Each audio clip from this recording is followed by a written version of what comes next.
Hi mga beshi! Si Malaya na Sadni! Working in the theater scene, I've met so many gays who've taught me their secret language. Ilab-ilab, which means bali-bali backwards. Literally.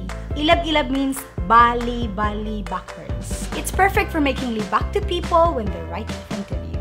Just kidding. Well, maybe. Asus! Hi, Malaya! Number 1. Imal. This one's easy, from the root word lami, which means delicious, usually used to describe hot guys as they pass by. For example, OMG! Besh! Kaimal niya, besh! Number 2. Kex. From the root word laki to kiki to kex. Now let's use both words you just learned. Repeat after me. Hala, besh! Kaimal sa kex! Your turn.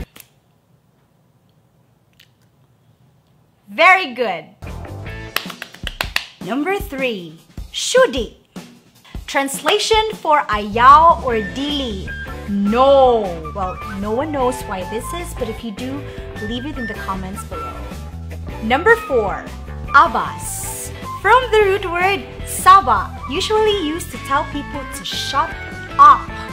Let's use both words in a sentence.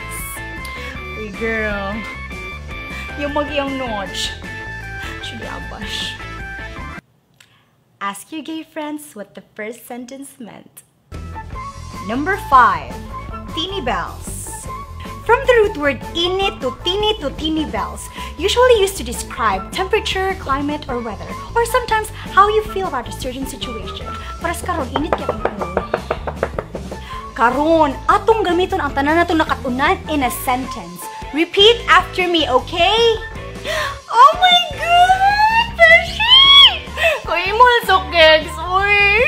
Katanabelt na eresh! Tiyaba siya. Now, your turn. Oh my God! Perfect. Now you can go out into the world and not worry when you see a cute boy. That's all for today's lesson. If you want to learn more ilab-ilab with me, of course, like this video, share it with your friends, and don't forget to like our page.